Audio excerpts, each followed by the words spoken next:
നമസ്തേ. മഷിക്കൂട്ടിൻ്റെ പുതിയൊരു സംഭാഷണം. അതിൽ നിന്ന് നമ്മളോടൊപ്പം ഉള്ളത് മലയാളികൾക്ക് ഒരു മുഖവരിയുടെ ആവശ്യമില്ലാത്ത CV ബാലകൃഷ്ണൻ അവർകളാണ്. ആയുസിൻ്റെ പുസ്തകം എന്ന ഒരു രചനയിലൂടെ കാലത്തെ അതിജീവിക്കുന്ന ഒരുപാട് പ്രചോദനങ്ങൾ നമുക്ക് സമ്മാനിക്കുന്ന, നമ്മുടെയൊക്കെ ജീവിതത്തിൻ്റെ ഓരോ സന്ദർഭങ്ങളെയും ഹൃദയത്തോട് ചേർന്ന് നിൽക്കുന്ന ഒരാളെന്നുള്ള നിലയിലാണ് CV എക്കാലവും നമുക്കിപ്പോൾ ഉള്ളത്. അദ്ദേഹത്തിൽ നിന്ന് കേൾക്കാനും വീണ്ടും വീണ്ടും ആ സാന്നിധ്യത്തിൻ്റെ മധുരം അനുഭവിക്കാനുമുള്ള നല്ല നിമിഷങ്ങളാണ്. ഈ സംഭാഷണത്തിലേക്ക് സ്വാഗതം. എഴുത്തിൻ്റെ അൾത്താര അവിടെയാണ് ഇപ്പോൾ എത്തി നിൽക്കുന്നത്. ഇന്നലത്തെ ആ ഒരു സംഭാഷണത്തിൻ്റെ ഒരു തുടർച്ച പോലെ ഒരു ചോദ്യം, എഴുത്ത് അൾത്താരയിൽ സംഭവിക്കുന്ന ഒരു ബലി പോലെയാണ് എന്ന് പറഞ്ഞാണ് ഇന്നലെ അവസാനിപ്പിച്ചത്. ബലിയെക്കുറിച്ചുള്ള ഒരു ക്രൈസ്തവ സമീപനം, അതിലൊരു എവല്യൂഷൻ ഉണ്ടെന്ന് പറയുന്നുണ്ട് ബൈബിളിൽ. അബ്രഹാമിൻ്റെ കാലം വരെ ഒരു നരബലി നിലനിന്നിരുന്നൊരു കാലവും പിന്നീട് ഒരു മൃഗബലിയുടെ കാലവും ക്രിസ്തുവിൻ്റെ കാലം എത്തുമ്പോൾ ഒരു ആത്മബലിയുടെ കാലവും എത്തുമെന്ന് പറയുന്നുണ്ട്. സാർ ഇന്നലെ ഇത് പറഞ്ഞപ്പോൾ എഴുത്തിൻ്റെ അൾത്താര എന്ന് പറയുമ്പോൾ അതൊരു ആത്മബലിയാണ് എന്നുകൂടി പറയുന്നുണ്ട്. അതിനെക്കുറിച്ചൊരു വാക്ക്. മഷിക്കൂട്ടിൻ്റെ ഈ സംരംഭത്തിൽ പങ്കെടുക്കാൻ കഴിഞ്ഞാൽ എനിക്ക് അതിയായ സന്തോഷമുണ്ട്. ഞാൻ മഷി ഉപയോഗിച്ച് എഴുതുന്ന ഒരാളാണ്. മഷി നിറച്ച് ഈ കൈകൊണ്ട് നിർമ്മിച്ച പേനയിൽ മഷി പകർന്നിട്ട് അതുകൊണ്ട് എഴുതുന്ന ഒരാളായതുകൊണ്ട് മഷി എന്ന് പറയുന്ന വാക്ക് ഒരു വലിയ പ്രിയതയുള്ള ഒന്നാണ്. അപ്പോൾ ഈ എഴുത്ത് അൾത്താരയിൽ സംഭവിക്കുന്ന ഒരു കാര്യം എന്ന നിലയ്ക്കാണ് ഞാനതിനെ സങ്കല്പിച്ചത്. ഈ അൾത്താരകൾ എവിടെയൊക്കെയോ കണ്ടിട്ടുണ്ട്. എത്രയോ അൾത്താരകളെ ഞാനും വണങ്ങിയിട്ടുണ്ട്. ചിലപ്പോൾ ഈ ശൂന്യമായിട്ടുള്ള അൾത്താരകൾ, ആരും വൈദികരില്ലാത്ത, മറ്റാരും ശുശ്രൂഷകരായിട്ട് ആരും ഇല്ലാത്ത, മുമ്പിൽ ജനക്കൂട്ടം ഇല്ലാത്ത, പക്ഷെ അവിടെയും ഒരു ചൈതന്യം പ്രവർത്തിക്കുന്നതായിട്ട് എനിക്ക് തോന്നിയിട്ടുണ്ട്. ഞാൻ ആദ്യം കണ്ടിട്ടുള്ള ഒരു വലിയ അൾത്താര കൊൽക്കത്തയിലെ സെൻറ്റ് പോൾസ് കത്തീഡ്രലിലാണ്. അപ്പോൾ അവിടെ ചെല്ലുമ്പോൾ അവിടെ ആരും ഉണ്ടായിരുന്നില്ല, അൾത്താരയിലും ആരുമില്ല, അവിടെ പള്ളിക്കകത്തും ആരും ഇല്ലായിരുന്നു. പക്ഷേ അവിടെ എന്തൊക്കെയോ ഈ ചലിക്കുന്നതായിട്ട് എനിക്ക് തോന്നിയിരുന്നു. അതിൻ്റെ ഈ പിറകിലുള്ള ഈ വലിയ ചില്ല് ജാലകങ്ങളിലൂടെ സൂര്യകിരണങ്ങൾ ഇങ്ങനെ അരിച്ചരിച്ച് വരുന്നുണ്ട്. അപ്പോൾ ആ സൂര്യകിരണങ്ങൾ ഓരോ നിറത്തിലാണ്, ചുവപ്പ്, നീല, മഞ്ഞ നിറങ്ങളിലിങ്ങനെ വരികയാണ്. അപ്പോൾ അത് തന്നെ ഇങ്ങനെ ഒരു ഈ ആത്മാവ് പരിവർത്തിക്കുന്നത് പോലെ എന്ന് പറയുന്നത് പോലെ അതിങ്ങനെ പരിവർത്തിക്കുന്നതായിട്ട് തോന്നിയിരുന്നു. അപ്പോൾ അവിടെ വച്ചാണ് ഞാൻ ആയുസിൻ്റെ പുസ്തകം എഴുതാൻ വേണ്ടി ആലോചിക്കുന്നത് ആദ്യം. അപ്പം അതൊരു ദൈവീകമായിട്ടുള്ള ഒരു അത്ഭുതം, മിറക്കിൾ എന്ന് പറയാവുന്ന ഒന്നായിട്ടാണ് എനിക്കന്ന് അത് അനുഭവപ്പെട്ടത്. കാരണം ഒരു നോവൽ എഴുതാനുള്ള ഒരു ആശയവും വെച്ചുകൊണ്ട് കൊൽക്കത്തയിൽ നടക്കുന്ന ആളായിരുന്നില്ല ഞാനവിടെ ചെന്നത് ബംഗാളി തിയേറ്ററിനെ കുറിച്ച് പഠിക്കാനും ബംഗാളി സിനിമയായിട്ട് അടുത്ത് ഇടപഴകാനൊക്കെ വേണ്ടിയിട്ടായിരുന്നു. പക്ഷേ ഞാൻ എൻ്റെ ജീവിതത്തിലെ വളരെ നിർണായകമായിട്ടുള്ള ഒരു പുസ്തകം എഴുതാനാണ് അവിടെ വെച്ചിട്ടുണ്ടായിട്ടുള്ള നിയോഗം. അത് ക്രിസ്തുവായിട്ട് ബന്ധപ്പെട്ടെന്നാണ് എനിക്ക് തോന്നുന്നു. കാരണം ഒരു അനുഗ്രഹം അവിടെ നിന്ന് ഒരു ലഭിച്ചതായി കൊണ്ടാണ് അങ്ങനെ ഒരു നോവലിലേക്ക് ഞാൻ ചെന്ന് എത്തിയത്. നോവലിലേക്ക്, ആ നോവലിൻ്റെ ഭാഷയിലേക്ക് ഒക്കെ എത്തിയത്. അപ്പോൾ അതിൽ ഈ തിരുമേനിപ്പോൾ ചോദിച്ചതുപോലെ ഈ ബലി എന്ന് പറയുന്ന ഒരു പദം, അത് ഈ ക്രൈസ്തവ വിശ്വാസമായിട്ട് ഈ പല നൂറ്റാണ്ടുകളിലൂടെ കടന്നു വന്ന അവസാനം ഈ ക്രിസ്തുവിൻ്റെ വലിയ ത്യാഗത്തിൽ അത് അവസാനിക്കുന്നു. അത് എന്നെ വല്ലാതെ സ്പർശിച്ച ഒന്നാണ്. ക്രിസ്തുവിൻ്റെ ജീവിതം, ക്രിസ്തുവിൻ്റെ യാത്രകൾ, അദ്ദേഹം ചൊരിഞ്ഞ കണ്ണീര്, മറ്റുള്ളവരോട് കാണിച്ചിട്ടുള്ള അനുതാപം, പരിഗണനകൾ, മറ്റുള്ളവരോട് പ്രത്യേകിച്ചിട്ടും സ്ത്രീകളോട് കാണിച്ചിട്ടുള്ള പരിഗണനകൾ, സാധാരണ പറയുന്ന പോലെ നിന്ദിതരോടും പീഡിതരോടും ഒക്കെയുള്ള അനുഭവം, ഈ കാൽവരിയിലേക്കുള്ള യാത്ര, അതൊക്കെ ശരിക്കും വല്ലാതെ ബാധിക്കുന്നതാണ്.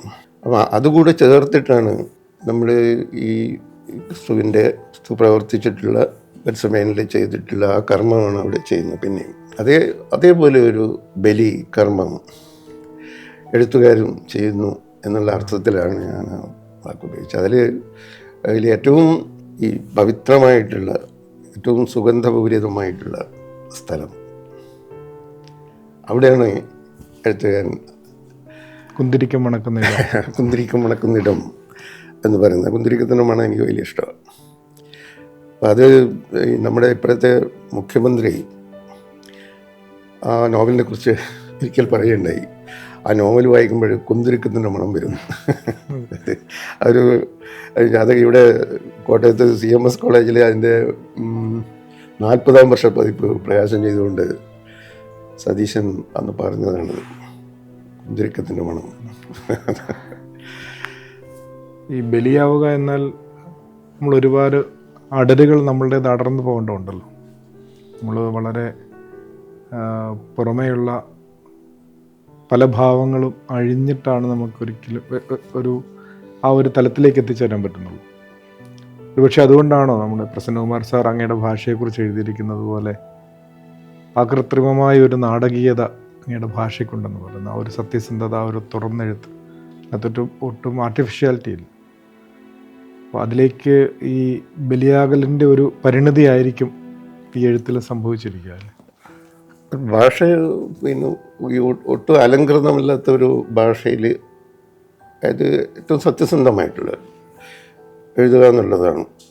അത് ഈ ഹെമിംഗ്വേ പറഞ്ഞിട്ടുള്ള ഒരു കാര്യമാണ്. നമ്മൾ ഈ നല്ല എഴുത്തെന്ന് പറയുന്നത് സത്യസന്ധമായിട്ടുള്ള എഴുത്താണ്. അദ്ദേഹം പലപ്പോഴും പറഞ്ഞിട്ടുള്ള ഒരു കാര്യമാണ് ഈ സത്യസന്ധമായിട്ടുള്ളൊരു വാക്യം എഴുതുക എന്നാണ് പറഞ്ഞിട്ടുള്ളത്. നമുക്ക് കള്ളം എഴുതാം, കള്ളത്തരങ്ങൾ എഴുതി ഫലിപ്പിക്കാൻ പറ്റും.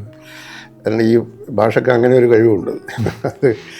പക്ഷേ നമ്മൾ സത്യമായിട്ടുള്ള ഒന്ന് എഴുതുക എന്ന് പറയുമ്പോൾ അത് നമ്മൾ സ്ട്രെയിറ്റ് ഫോർവേഡാണ്. അത് ഹൃദയത്തിൽ നിന്ന് വരുന്നതാണ്. അങ്ങനെ ഒരു ഭാഷ വരുന്നത് നമ്മുടെ ഹൃദയത്തിൽ നിന്നാണ്. ബുദ്ധി കൊണ്ടുള്ള എഴുത്തല്ല, ബുദ്ധി കൊണ്ടല്ല അത് എഴുതുന്നത്. നമ്മുടെ വികാരം, ഹൃദയമാണ് എഴുതുന്നത്. നമ്മൾ ഈ ഒരു ഹൃദയം അല്ലെങ്കിൽ ആത്മാവ് എന്ന് പറയുന്ന ഒന്ന് നമ്മുടെ ഉള്ളിൽ ഉണ്ട്. നമ്മൾ അതാണ് പ്രവർത്തിക്കുന്നത്. ഇപ്പം നമ്മൾ ഒരു നോവൽ വായിക്കുമ്പോൾ, ഒരു സാഹിത്യകൃതി വായിക്കുമ്പോൾ നമ്മൾ ഒരു കഥാപാത്രത്തിൻ്റെ ആത്മാവിലേക്ക് പ്രവേശിക്കുകയാണ് ചെയ്യുന്നത്. അത് ഇപ്പോൾ ഡോസ്റ്റോയെവ്സ്കിയുടെ ദ ക്രൈം ആൻഡ് പണിഷ്മെൻറ്റ് എന്ന് പറയുന്ന പുസ്തകം നമ്മൾ വായിക്കുമ്പോൾ നമ്മൾ റസ്കോൾനിക്കോവ് എന്ന് പറയുന്ന ഒരു ചെറുപ്പക്കാരൻ്റെ ആത്മാവിലേക്ക് കടന്നു ചെല്ലുകയാണ്. നമ്മൾ ആ വായന പകുതിക്ക് വെച്ച് നിർത്തിയിട്ടാകുമ്പോൾ നമ്മൾ പുറത്തേക്ക് വരുന്നു, പിന്നെ നമ്മളായിട്ട് മാറുന്നു. അത് കഴിഞ്ഞിട്ട് നമ്മുടെ അപ്പുറത്തെ യാഥാർത്ഥ്യങ്ങളെ വിട്ടിട്ട് വീണ്ടും നമ്മൾ ആ കഥാപാത്രത്തിൻ്റെ ഉള്ളിലേക്ക് പോകുമ്പോൾ അയാളുടെ സംഘർഷങ്ങൾ, അയാൾ അനുഭവിക്കുന്ന വലിയ വേദനകൾ, അയാൾ അനുഭവിക്കുന്ന കുറ്റബോധം, ഇതിലേക്ക് നമ്മൾ വീണ്ടും കടന്നു ചെല്ലുന്നു. ഈ അകത്തോട്ട് കടന്നു ചെല്ലുന്നതും ഈ ഇറങ്ങി വരുന്നതുമായിട്ടുള്ള ഒരു പ്രക്രിയയാണ് യഥാർത്ഥത്തിൽ വായന എന്ന് പറഞ്ഞ രീതിയിൽ നടക്കുന്നത്. ആ യാത്രകൾ, ഈ അങ്ങോട്ടും ഇങ്ങോട്ടുള്ള യാത്രകൾ, തന്നിലേക്കും കഥാപാത്രത്തിലേക്കുള്ളിലേക്കുള്ള യാത്രയിലാണ് നമ്മളെ തന്നെ ഉയർത്തുന്നത്. ആ പ്രക്രിയക്കിടയിൽ നമ്മളെ തന്നെ ഉയർത്തുകയാണ് ചെയ്യുന്നത്. ശരിക്കും പറഞ്ഞാൽ അതൊരു വളരെ വിചിത്രമായിട്ടുള്ളൊരു അനുഭവമാണ്. നമ്മളത് ഈ ഇല്ലാത്തൊരു മനുഷ്യനാണ് റസ്കോൾനിക്കോവ്. യഥാർത്ഥത്തിൽ റസ്കോൾനിക്കോവ് ഒരു നുണയാണ് എന്ന് വേണമെങ്കിൽ പറയാം. കാരണം ഒരു ജീവിച്ചിരുന്ന ഒരു മനുഷ്യനെ ചൂണ്ടിക്കാണിച്ചിട്ട് അല്ലെങ്കിൽ അയാളുടെ പ്രവൃത്തികൾ നിരീക്ഷിച്ചിട്ട് അയാളുടെ പാതകൾ പിന്തുടർന്ന് അല്ല ആ നോവൽ എഴുതിയിട്ട്. ഡോസ്റ്റോയെവ്സ്കി അത് എഴുതിയിട്ടുള്ളത് റസ്കോൾനിക്കോവ് ആയിട്ട് മാറിയിട്ടാണ്. റസ്കോൾനിക്കോവിൻ്റെ ആത്മാവിലേക്ക് കടന്നു ചെന്ന് അയാളായിട്ട് മാറിയിട്ടാണ്. അപ്പം ഞാൻ ഈ പറഞ്ഞ വായനയുടേതായിട്ടുള്ള പ്രക്രിയ എഴുത്തുകാരൻ്റെ ഉള്ളിൽ നടക്കുന്നുണ്ട്. ഡോസ്റ്റോയെവ്സ്കി റസ്കോൾനിക്കോവിൻ്റെ ഉള്ളിലേക്ക് ചെല്ലുന്നു. റസ്കോൾനിക്കോവ് ചെയ്തിട്ടുള്ള ആ കുറ്റകൃത്യത്തിൻ്റെ ഭീകരത, റസ്കോൾനിക്കോവിനെ വേട്ടയാടുന്ന ഈ രക്തത്തിൻ്റെ ഗന്ധം, ആ കുറ്റബോധത്തിൻ്റെ ആഴം, ഇതൊക്കെ ഡോസ്റ്റോയെവ്സ്കി അനുഭവിക്കുന്നുണ്ട്. അതാണ് നമ്മൾ പുസ്തകം വായിക്കുമ്പോൾ നമ്മളത് അനുഭവിക്കുന്നു.